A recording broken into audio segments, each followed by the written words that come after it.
y'all, my name is Jamie and welcome back to Dream Daddy. And I guess you guys can probably figure out who we're gonna go on a date with next, right? It's Joseph. I'm just kidding, it's Robert. Yes, we're gonna see another message. We're going on another date. Yes, I love it. It's like, I'm sure I can't commit. Alex says, hey, you know what they say about third dates? They get pretty serious. You sure this is your dream daddy? I'm sure. Can save bookmarks directly to your desktop. Okay, so this is like for the dads that are like, they don't do social media or interneting very often, I guess. Here we go. I haven't spoken to Robert since that night we drove out to his thinking spot. He seemed unusually somber then, like more so than the usual amount of somber that Robert is, which is already a lot. I've been thinking about him and I hope he's doing okay, but I've been a little reluctant to reach out to him. Randall. Hey Randall. Guess he's getting their drink on tonight. I take a look at my dad book messages. There's a flurry of them from Robert. Guess. It's you. Also me, but mostly you. Yeah, dude. I type back to Robert. Robert, buddy, tonight we ride. Yes, yes. Meet me at Jim and Kim's at 8 p.m. Not that I'm unappreciative, but I think this is the first time that Robert's given me more than an hour's warning before hanging out. Amanda! Amanda pops her head in the hallway, music I don't recognize blaring from her room. Huh. What's up? I'm hanging out with Robert later tonight. Okay, cool. Robert, who is my friend. I have friends. I'm happy for you, Dad. People enjoy my company, Amanda. Aww. Dad, I'm so happy for your continued development as a human being. What are you listening to? Sad shit. Amanda, Lang.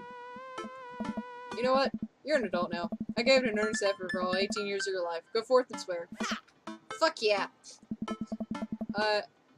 Achievement unlocked. Let Amanda say censored. You guys can't see it, but it's down here. I really hope I don't regret this later. Amanda goes back into her room and turns up the volume to her sad shit. Oh, am I blocking him? Okay, I'm not blocking him. Cool. I had to check out, make sure I wasn't blocking. I put on my going out coat and walk over to Jim and Kim's. I spot Robert leaning against the brick wall smoking a cigarette. As I get closer, I realize he looks a little different. Cleaner, I guess. Actually seems like he combed his hair and his clothes are less wrinkled than usual. Hey. Hey. Take a shower just for me? I'm working on my relationship with existence. We both stand there for a second and don't say anything. Robert finishes his cigarette and abruptly goes inside. I follow him. Now I'm blocking anything. Kind of. It's okay. I guess you can still see him. By the time I get inside, Robert's already at the bar ordering 2 whiskeys. I spot a booth in the back and claim it for us. Robert slides in and hands me a glass. Should I put my webcam back on the other side so you guys can see the rank this time? I'll just tell you what it says underneath my head over here, and I'll just tell you about the messages. I'm gonna do that. Yeah, let's do that. Okay, I think I got it straight now. Sorry about all the webcam jumping and stuff. It's just with games like this where like you want to see everything. But I'll tell you guys if my head's hiding something that I think it might be hiding. So yeah, cool. By the time I get inside, Robert's already at the bar ordering 2 whiskeys. I spot a booth in the back and claim it for us. Robert slides in and hands me a glass. To us. Here's to us and all the property damage and petty larceny that we may commit tonight. We clink whiskeys and I watch him sip his, rather than his traditional approach to slamming the whiskey back as quickly as possible. I guess that was a good answer, but it wasn't the daddy answer, so hopefully the state still does okay. So what's the plan for tonight? Hit some other bars, maybe grab some pizza? I think that'll kill some time before we go burn down that old abandoned house in the woods. It's definitely not as fun if it's abandoned. Mary pops over the back of the booth, a glass of wine in her hand. She punches Robert in the shoulder. Where was my phone call? Oh. Sorry, figured you're busy sinking your teeth into some poor sap. I am. He's right here. I look around the booth to see a guy sitting across from her. He waves meekly. You're replacing me with a new kid? Mary, I can never replace you, whether I wanted to or not. Mary leaves her booth and slides in next to Robert. The guy she was sitting with looks mildly relieved. She eyes Robert's clean pressed clothes up and down suspiciously. What, do you got a court date coming up?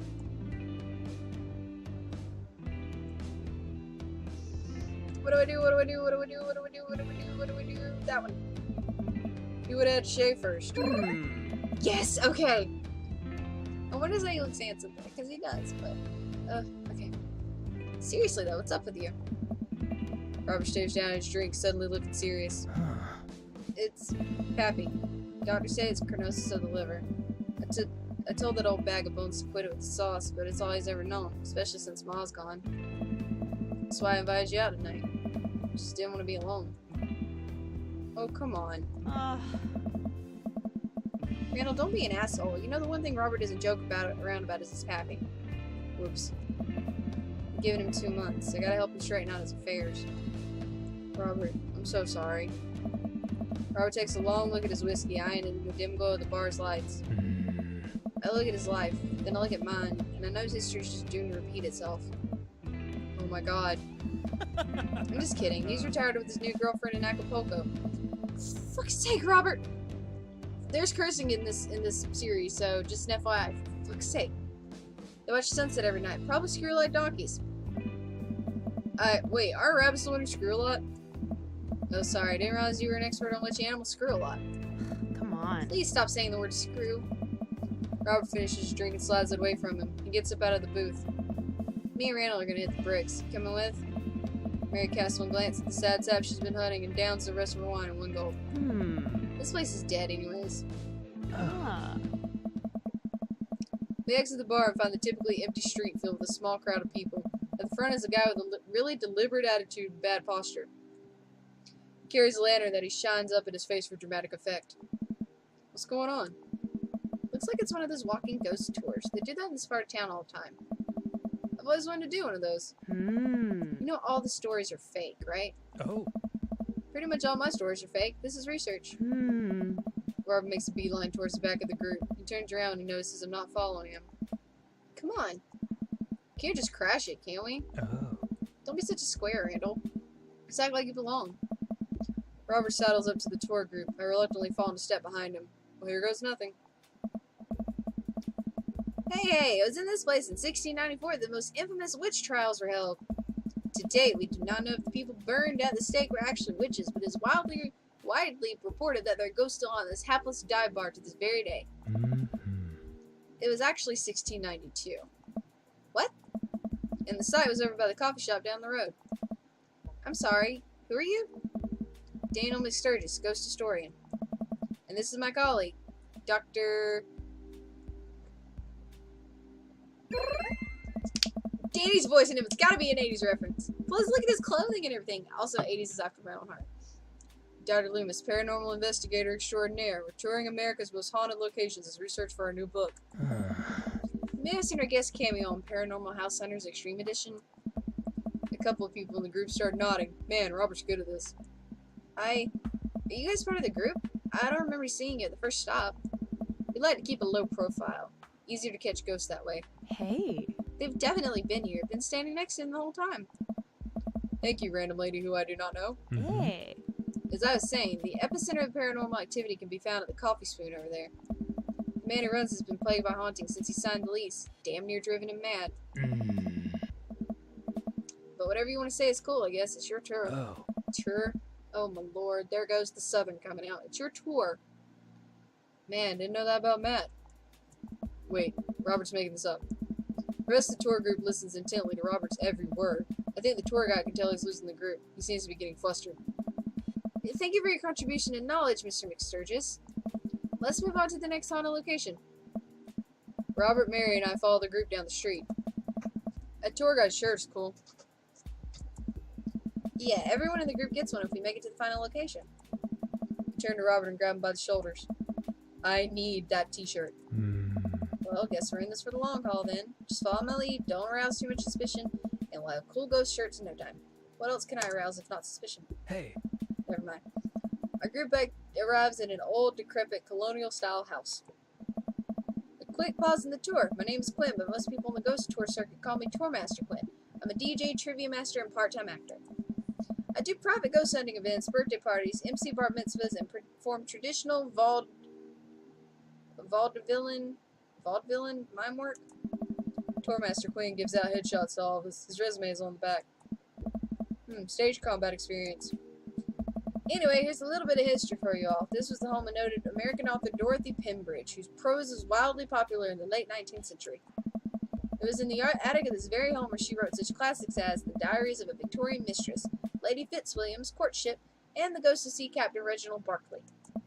She unfortunately died of consumption shortly after the turn of the century. Several people reported that some nights you can see a light from the attic, where the ghost of Miss Pembridge continues work on her latest bestseller. I guess you could say that she was consumed by her work. And then the little drum, you know the thing. You guys know. No reaction from the crowd. This guy needs to work on his dad jokes. Bree, would you like to go outside? Bree? Come here. Actually, consumption is the popular cover-up. Little known fact is that it was a murder-suicide. I'm pretty sure she died of consumption. Sure. We definitely didn't hire Stanley Kubrick to elaborately fake the moon landing. That's the watered-down, censored version they teach you in school. But if you can't handle the real story, I understand. It's not for the faint of heart. Okay, I think she wants to go out. Hang on. She wanted out to bark at something, and then she wandered right back in. Come here, baby. Yes, a good girl. You're a good girl. Can we... Hey. I think everyone would much rather hear what this world-renowned ghost historian has to say, right, everybody? Hey. The group murmurs in agreement. Huh. This is a topic we cover extensively in our book. Dr. Loomis, would you care to tell the story?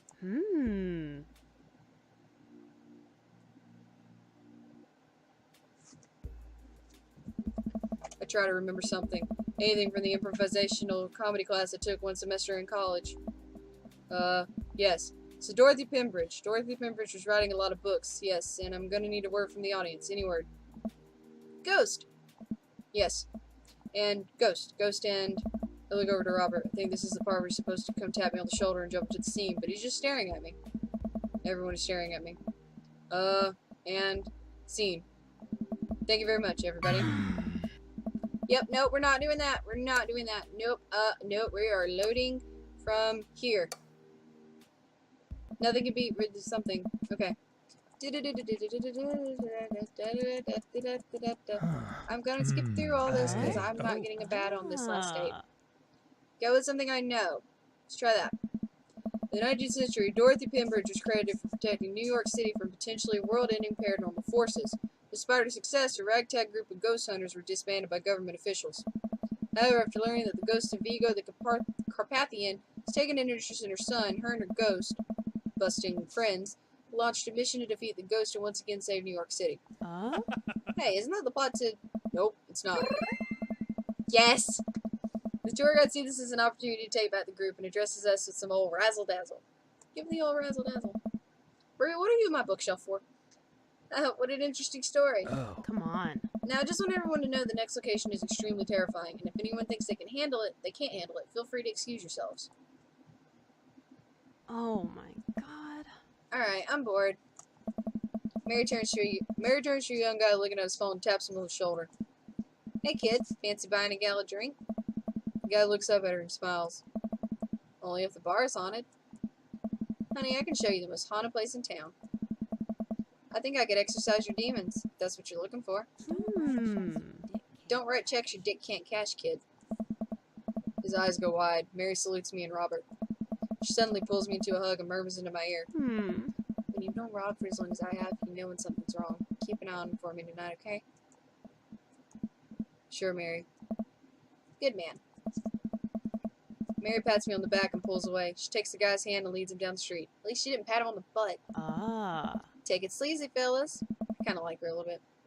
God help that poor soul. Mary or the kid? Both.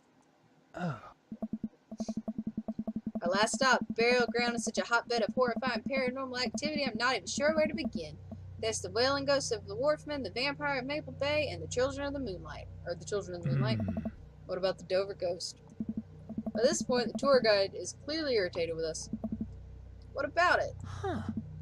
Nothing. I just thought it'd be a crime to come all the way out to this cemetery, the actual origin of one of New England's most notorious paranormal entities, and not even mention the infamous Dover Ghost. That's not a real thing. That is absolutely not a real thing. I think someone needs to brush up on their paranormal history. I know tons about paranormal history. I know every ghost story in this area. Oh. I can guarantee there's one you don't know. Robert looks over at me and smiles. Hi. Would you folks care to hear the tale of how Loomis and I met? No. The entire group shushes the tour guide. Shh. Let us listen to these people that completely hijacked your job. Okay, fine. Tell the story. Well, it was a dark and stormy night. I wasn't always a paranormal investigator. Hey. Way back when, I was just a traveling grifter. Yes! This is what you get for reading the profiles, guys. Moving from town to town, always looking for my next mark. It wasn't an easy life, but I had fun. Taken from the rich, given to the poor. Actually, also taken from the poor. Oh. I had a shaky moral foundation. I happened upon the quiet town of Maple Bay quite by accident. But little did I know the city has a dark side. Huh. Now, about the same time, I was just starting out as an apprentice to a rather famous ghost hunter who was an old family friend of mine. I carried the equipment, operated the EVP machine, all that. Wait. Yes? Who was the famous ghost hunter? Hey. Well, I don't like to name drop, but Georgia Mathers. Tour group gasps. Georgia Mathers? She's a legend. You know her? Knew her. Amazing woman. Died mysteriously. Miss you, Georgie. Hey. Anyway, we were in Maple Bay investigating some reports of strange lights and sounds coming from the cemetery late at night. Now, we'd been warned by the old crypt keeper that this place was highly dangerous, but Georgia was never one to shy away from an adventure.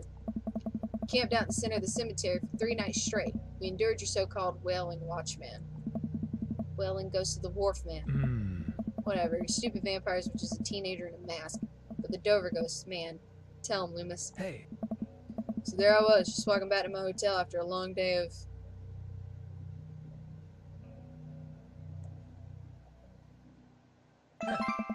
Okay, that's fine. Pleasant pigeon drop scam. Putting out feelers for a rip deal. I was going to steal a baby, probably. Would have made me rich. I found myself walking past this very cemetery. Now, I was never a very superstitious man, but something seemed off. I could hear some sort of commotion happening deep within the graveyard, and I felt compelled to investigate. And thank God you did. Georgia and I were conducting a seance in the mausoleum. At first, things were pretty normal, but after about an hour, everything went south. Playing by the EVP meter, we were able to hear a single word. Whoa. Run. Hey. The air suddenly went cold. Something was very, very wrong. I just knew we weren't alone. We started to hear this faint, distant scraping noise, like something being dragged across the ground. It got louder and louder until it was deafening, some kind of demented howl. And then I felt it. Something, grabbing my ankle. Robert had the whole crowd hook, line, and sinker. You could hear a pin drop. On the grass, too. That's pretty impressive. I've only cried twice in my life. Once was at the birth of my daughter. The other was when that thing started dragging me. I wasn't sure where it was taking me, but I knew it was no place I wanted to go. I was sure I was going to die. The moment I crossed the gate into the cemetery, I heard this god-awful screeching. I ran to the mausoleum just in time to see a man being pulled across the floor by... God, at this day, the mere thought of it ties my stomach into knots. It looked like a man, but like... I glanced at Robert. Like someone who didn't know what a man was supposed to look like tried to put one together. The arms were too long, its eyes glowed red, it was like a walking shadow. What'd I do? What any good person would do. I lunged for... Shoot, what was his fake name again? Daniel. Yes! I grabbed his hand and entered a tug-of-war with the unholiest of forces. Whoa. Thought I was going to be torn in half. Hey. But I had God on my side. The pocket Bible I always kept on me fell out of my shirt pocket, and to this day I can remember what passage it opened up to. Oh no! Oh dear! Revelations. Revelations is like the ending of it, and it's like predicts all the bad stuff.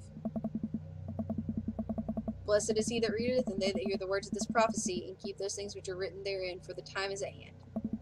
I have no idea where Robin pulled that verse from. With a horrifying growl, the entity finally relented. Daniel and I collapsed onto the ground, exhausted. We were both covered in blood. I like how the tour guide is still just like, hey, over there when he's really mad. That damn creature clawed into my chest, got me real good. Had to get 16 stitches. Robert pulls down the collar of his shirt to reveal a long, wicked scar across his pecs. And that's how I got the scar. Hey. I followed George and Mathers to the ends of the earth. We faced exorcism, demons, poltergeists, threw up our equipment across the room. Threw our equipment. But I'd never seen Georgia so scared. She was never the same after that, and neither was I.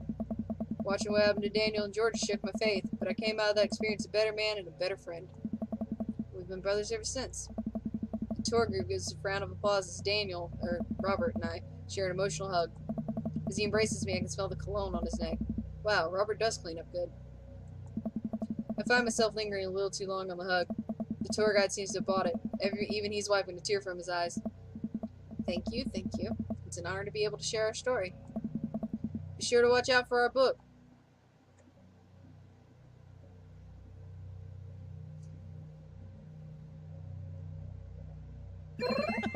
Yes! Oh, yeah. Robert has to laugh at that one. Oh.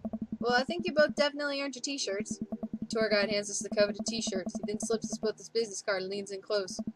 If you guys are ever in need of a professional actor, balloon animal artist, Elvis impersonator, or nude model, please don't hesitate to contact me. Sup. Sip. You got it, buddy. After a couple of tourists take selfies with us, we split away from the group and walk home. That was incredible. I really can't believe they bought all of that. I didn't know you had it in you, Randall. Excuse me, Dr. Loomis. The bit about the pocket Bible was aces, although given the Dover ghost glowing red eyes was a little cliche. And the Cooper conspiracy theory bit wasn't? Oh. All part of the character. Well, we got the shirts out of it. We arrived in front of Robert's house. Oh? Want to have a drink? Is that even a question? Robert, how long have you known me for? Do you really think I would turn down the opportunity to share a fine alcoholic beverage with my treasured friend and accomplice, Mr. Robert Bobbert Small? If you ever call me Bobbert again, I will kick you right in the shins, both of them. Oh. You can expect an angry phone call from my orthopedist in the morning. Huh. Bobbert. Robert just laughs and starts unlocking his door. My shins live to die another day. Oh. Robert leads me inside. Can't help but think about what Mary said to me. Robert did seem a little bit off, but that completely disappeared when we were joking around with the ghost tour. I don't know. He's hard to read. Well, I'm thinking, I hear a claw skittering across the floor. Oh god, it's a spitball. I'm about to be torn to shreds. I shut my eyes tight and brace for impact. Betsy, hey, be nice. I don't feel anything but tiny paws scratching at my shoes. I open my eyes. Betsy? Mm-hmm. Oh, it's so cute. It's like a Boston Terrier. Is my face in the way now? My face is directly in the way. Hang on a minute. Jeez. Sorry, I just hate when my face is blocking things and you guys can't see. You guys need to see Robert's beautiful face. It's great. But look at the little Boston Terrier. Robert's dog jumps away from me, running around in circles and sniffing Robert's legs. He pats her on the head. Hey, that's not a pit bull. This is the cutest, dumbest Boston Terrier I've ever seen. Betsy, you're not a pit bull, and you were taken by the Dover ghost. Betsy's made of tougher stuff than that, ain't you, girl? Betsy rolls over for some well-deserved belly rubs. Hey. I just keep a picture of a large pit bull in my wallet in case of emergencies, comedic emergencies. We make our way to Robert's living room. For a quiet man with arguably the oldest pickup truck that can be legally driven, this place is amazing. There's sleek, modern appliances throughout the room with a big flat-screen TV monitor mounted on the wall. He has shelves upon shelves of DVDs. Guess he wasn't lying about being really into cinema. Pours us both glasses of whiskey for a well-stocked bar on the counter while Betsy curls up on a pile of cushions. So, how'd you really get that scar? Don't tell me you got it fishing for Alaskan king crabs in the Bering Sea or something. You trained me too well. Robert laughs and takes a sip of his drink. My daughter and I were riding our bikes. I hit a rock, flew over the handlebars, and then we went to the hospital. And that's it. Oh. Not a very interesting story. I've never heard you talk about your daughter. Well, I have one. Huh. That's her. Points at a picture on the wall of a very serious little girl with dark eyes. Yep, that's definitely Robert's daughter. How old is she? 25? 26? Not too sure. Does she live around here? Whoa, whoa. Nah, Val lives back home in Brooklyn. Works at some new media online magazine thing. Making buckets, though. Or makes buckets, though. He suddenly seems really serious. I probably shouldn't press him about it. Hey. You like Santana? Yes, I actually do, actually. Sup. Great. Sip. Robert puts on Santana and takes a seat on the couch next to me. I do like, if it's talking about Carlos Santana, he's one of the, greatest guitarists in the world. So yes, I do like him. He suddenly downs his drink in one gulp. Hey. Are you alright?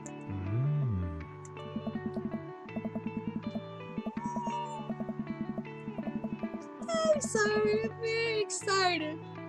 Robert leans in and kisses me, the taste of whiskey burning my lips. I'm surprised at first, but slowly relaxed into his arms. He pulls away slightly, his lips barely brushing against my mouth.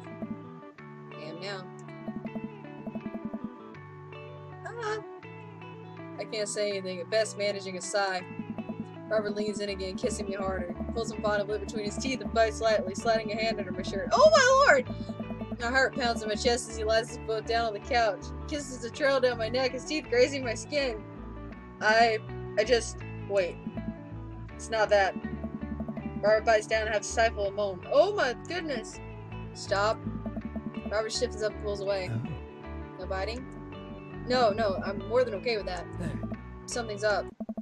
Robert runs a hand through his hair and looks away. Aw. Oh, I hope it's okay. I'm fine. I've just been kind of stressed out. Tired. Not a big deal. Oh, do I say okay or do I push it? I don't know what to do. I'm gonna push it, and if I have to go back, I go back. I'm gonna save right now. Guys, you have no idea how bad I want this to be, okay? Push it. Listen, I want this as badly as you do, but I know something's wrong. I need to make sure you're okay. Robert stares at the ground. Oh. You don't know me that well, Randall. I'm not a good person. He takes a deep breath.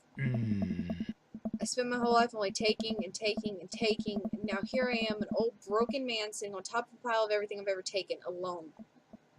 But I want to know you. You don't have to keep hiding behind fake stories and acting like you don't have feelings. It's... He sighs heavily. It's Val. She's visiting tomorrow. She wants to patch things up. Are you... I'm sorry, but... Is this a bit? No. When was the last time you saw her? 3, 4, I think? Months? No, it's gonna be years. Years. I sit up straight. Jesus, Robert, what happened between you two? I don't want to talk about it. Robert and I sit in silence, neither of us wanting to look at each other. Both of us unsure of what to do next. Fine. Things are already bad between us. I cared about her, I always did. Things just got in the way, and before I knew it, she was leaving for college, wanting nothing to do with me. Marilyn and I moved out here to settle down. We thought it would help to get away from all the distractions, all the money, drinking, but temptation gets to you. I tried to be better, but I just couldn't. And then the accident changed everything. I think every day about how she must have died hating me. I never became the better man that she wanted me to be, the one she always saw in me. She was the last thread Val and I had connecting us together. I didn't know that when I lost my wife, I was going to lose my daughter, too. Robert. I spent so much time chasing after things I thought were going to make me happy that I ruined my only real chance at happiness. Now my wife is dead and my daughter hates me. And then I convinced myself that this, he gestures vaguely in my direction, was going to make me happy. Why do I even try anymore? I'm so sorry. I know how hard it is to... No, you don't. How could you possibly know how this feels? You did everything right. Daughter loves you. You're a good person. I was a terrible husband and I'm even worse father. I have no idea why she's even bothering to contact me now. I know I'm just gonna fuck it up like I always do. I'm broken. I shouldn't even go. Robert puts his head in his hands. Tell him what he wants to hear. Tell him what he needs to hear. Nothing is going to change until you do. Robert pauses. He looks at me. There are a lot of things in my life that I regret, that I wish I could take back or do over, and it hurts so much to know that I can't. But what I can do, and what you have the privilege of doing tomorrow morning, is to wake up and try to be a better person than you were the day before. Things aren't going to fix themselves tomorrow or the next day, and patching things up with Val isn't going to solve all your problems either. But nothing is going to change if you don't, and you can't love anyone else until you stop hating yourself. And you're right, I don't know you that well, but you have the same capacity for good that we all have, and I know you can find it. Val's giving you a chance. Don't waste it. But, Robert, listen to me. It's gonna be okay. But, I lean over and embrace Robert, pulling him in as tightly as I can. He buries his head into my shoulder, hugging me back. It's gonna be okay. I place a hand on the back of his head and stroke his hair. He shudders, then sobs, and I realize that he's crying. Thank you. We stay there for a while, holding each other. We both eventually drift off to sleep. Alright, I'm moving out of the way after we see the rank. I bet I didn't get an S rank. A rank! A rank is not bad. Can you guys see the endings of the A down there? But, woodworking, grill dad, paranoia, whiskey, Mary, ghost store. Okay, those are all the thingies. Cool. Achievement unlocked. Knife Dad. Good tire pressure is essential to optimal mileage. Something. Gas is cheaper in the suburbs. I didn't know that. Oh, man. Oh, man. Oh, why are you not responding? Okay, thank you for responding.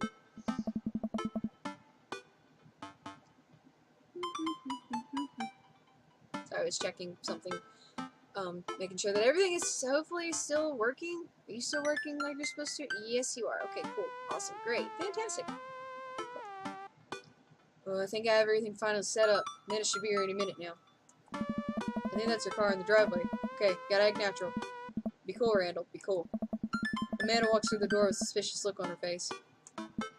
Hey, Dad. Off to a good start? Something fishy? Rats. Life of crime is finally catching up to you. I tried to send him in a different direction, but even I'm no match for the power of funding in the U.S. government. Dad. Well, if they think they're going to take me alive, they got another thing coming. I'm kidding. You're right. I have a little surprise for you. Ugh. Yeah, I can tell. You're very bad at lying. Amanda, my dear, would you care to join me in the kitchen? Hey. Father, it would fill my heart with glee. I wonder if she's got a dog. I wonder if he got a dog. I lead Amanda over to the kitchen table where a present lies covered under a tablecloth. Okay, never mind. It's nothing special, but I wanted to get you a little something. I graduated high school last week, and I know you told me not to make a big deal out about it, but... Dad, you... I dramatically lift the cloth off the table. Amanda's jaw drops. Hey. No way! I figure you probably won't be able to get cable in the dorm, so I thought it'd be nice to take a piece of home with you. A DVD box set of Long Haul Paranormal Ice Road Ghost Truckers! This is all 19 seasons! And bonus material, including commentary with actual ghosts featured on the show. Dad, I love this. Thank you. She gives me a big hug. I'm glad you like it. Hey, you want to hang out with me in the backyard for a bit? Toss the old pigskin or something? Totally. I followed Amanda to the back door. What? Aw. Tell me not, I'm over Brian's face, but it's fine, because he's not the dad we're focusing on right now. You told me not to make a big deal, but you seem to have forgotten that my entire mission in life is to make a big deal out of your accomplishments. So consider this your graduation party. Surprise! Dad, everyone's here. Well, yeah, everyone wanted to come support you. Hey. Is that a mac and cheese bar?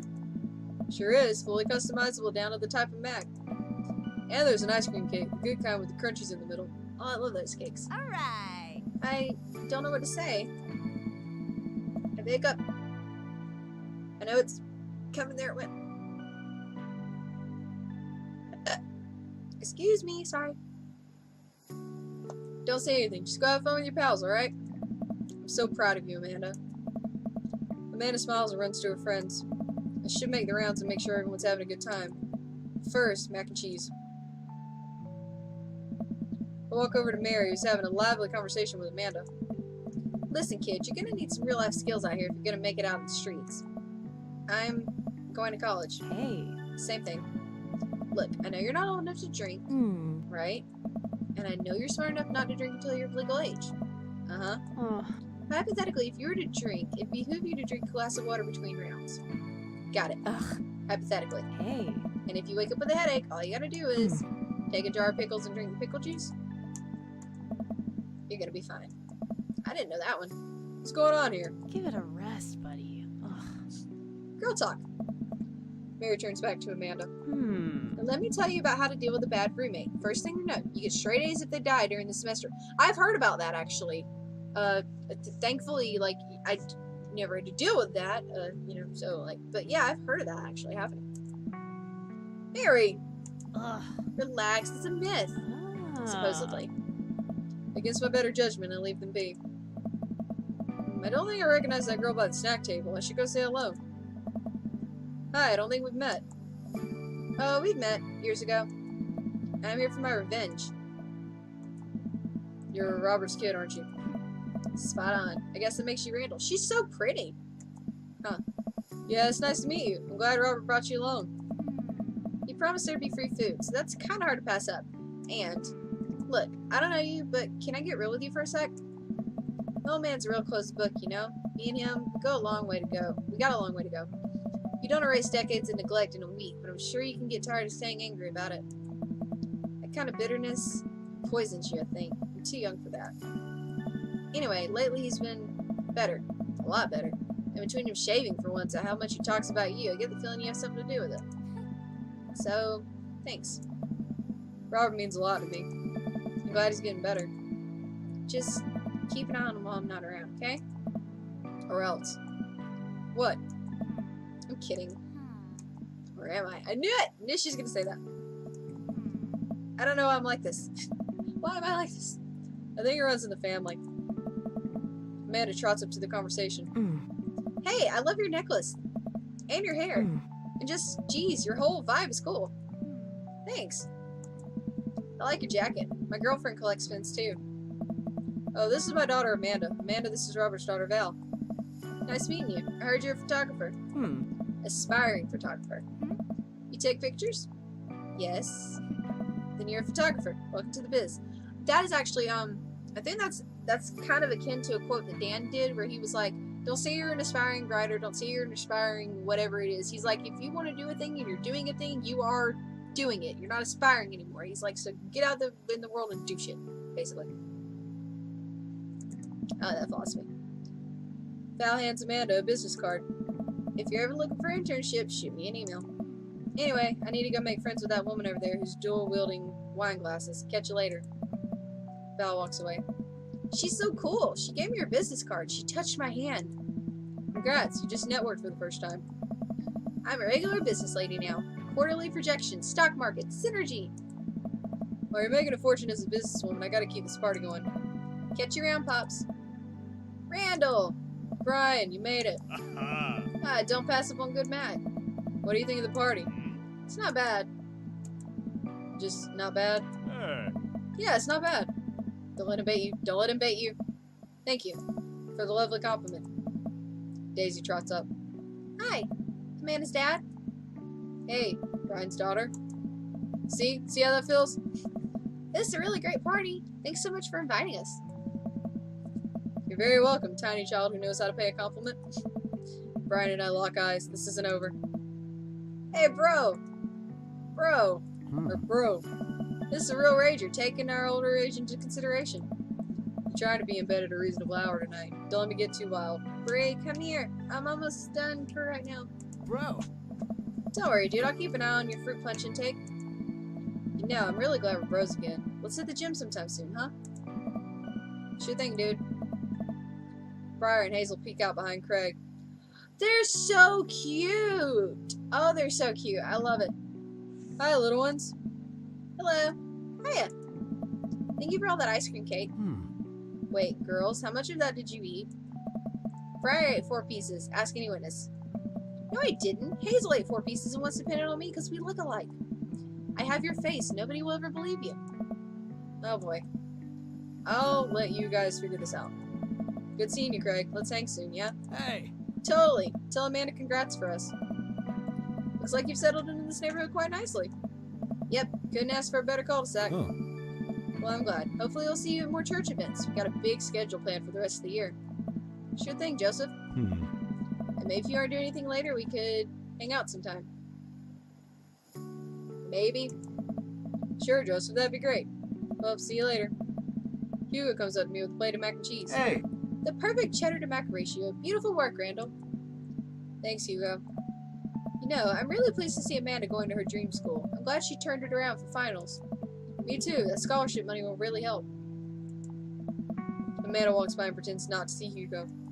Amanda, come say hi to your old teacher. Hey. Congratulations on graduating. I know you're going to do great things at art school. Pew! Pew pew. Yeah, thanks. Amanda starts to back away. Why is she backing away? Wait, I just realized that you're not my teacher anymore, so I don't want to be afraid of talking to you. You no longer hold power over me. Hey. You're right. Go forth. Adult. I can no longer give you detention. Yeah, I'm gonna break anything I want. There's nothing you can do about it. Are you still mad about that time I gave you detention for breaking my globe? Nope. Yes. And I'll have you know that the globe didn't even fit through the basketball hoop in the first place. So, she'll fit into college just fine. Oh. Hey, man. Matt. Let me know when Amanda leaves for college. I'll have a fresh batch of grateful banana bread ready for her. Thank you. I know she'll love that. What a splendid garden party. My deepest thanks for extending an invitation to my son and I. This icebox cake is divine. Yeah, thanks, dude. Get a cake. Thanks for coming by. As the party starts to wind down, I take a seat on our back porch step. The sun is setting and everyone seems to have eaten their fill. Amanda wanders over and sits down next to me. Killer party, Pops. What can I say? I was inspired.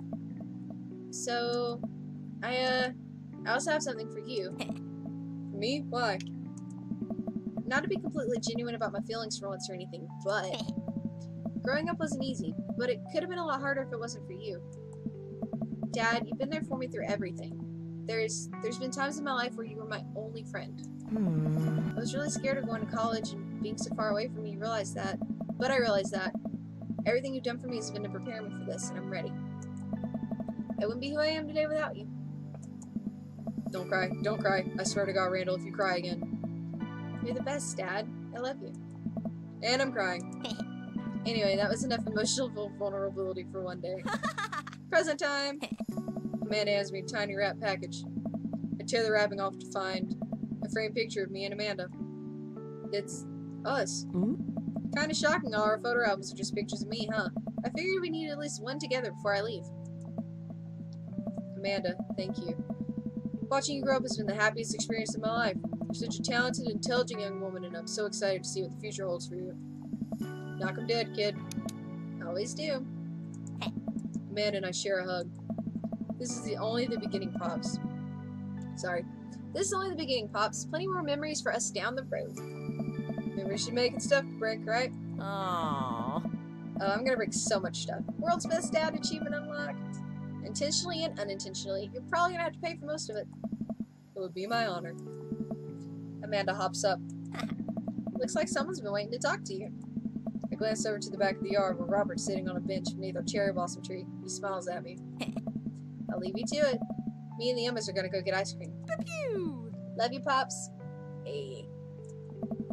Amanda runs off to join her friends. I take a seat next to Robert as the last guests make their way out of the party. Oh. Hey. Hey. Robert gestures vaguely to the snack table. Good stuff? Yup. So, I had a chance to talk to Val. Hi. She physically threatened you? Yeah, Mm-hmm. that's my girl. She said you've been doing better. Oh. Trying to work on the vices. I also showered today. Sit in silence for a moment. You know, every day for me is a battle against my own self-destructive habits. But lately it's gotten a little easier. Thanks for talking some sense into me. It's hard to get things through my thick skull sometimes, but what you said that night has actually helped. I'm glad. I like you, Randall. I like you a lot. I haven't felt this way about someone in a long time. I lean in and kiss him for a moment before he pulls away. He takes my hand in his. Ah. You're special to me. But I have some stuff I need to work on, emotionally, before I can get anything romantic with you. You deserve better than who I am right now. Oh, is this an ending? Is this an ending? I need to be on my own for a bit. Figure some things out. Of course. I think what you need right now is a friend, and I'm very happy to be that for you. Thank you. That means a lot to me. And if you're ever ready for more than that, you know where to find me. Let's ghost sometime? I would love that. I put my head on his shoulder and we watch the sun slowly dip below the horizon together. Try to exercise regularly. What's happening? Is that an ending? That was an ending? It's over? I didn't get my dream daddy. Aww. Well, at least let's watch the credits. I mean, that was a cute ending. I really love this game a lot. I'm playing more of it. I was not sure if I was going to do more of it, but I'm playing more of it. Okay, that's a lot of people. Oh, so Brian was played with Master Clint.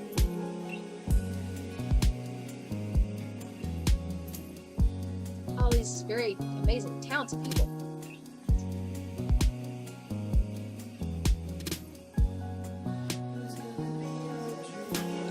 Just gonna sit here and dance to the music.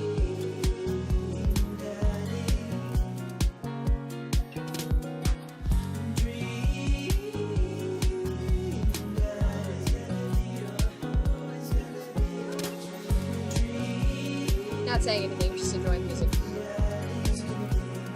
Oh, the dad battle minigame, radio minigame, piano minigame, whittling minigame. There's a whittling minigame. There's a whittling minigame. Why is there a whittling? Is that only if you get a better ending? I did bad, didn't I? I want to do better. I've got to do better. I will do better. I better do better.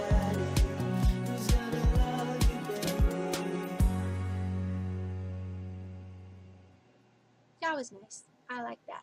I like that song, actually. And it's playing again.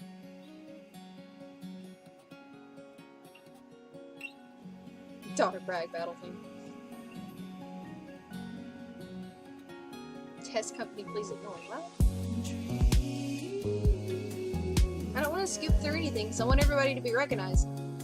But I want to see if there's anything after this, too. Oh, Ryan McGee is Ryan. Yay.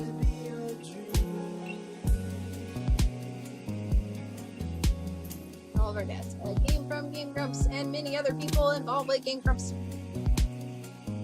This is amazing. I love it so much. I'm going to do so much more of this, hopefully, as well. Medicine is not always the best for something. Cute! That's so cute. But to continue.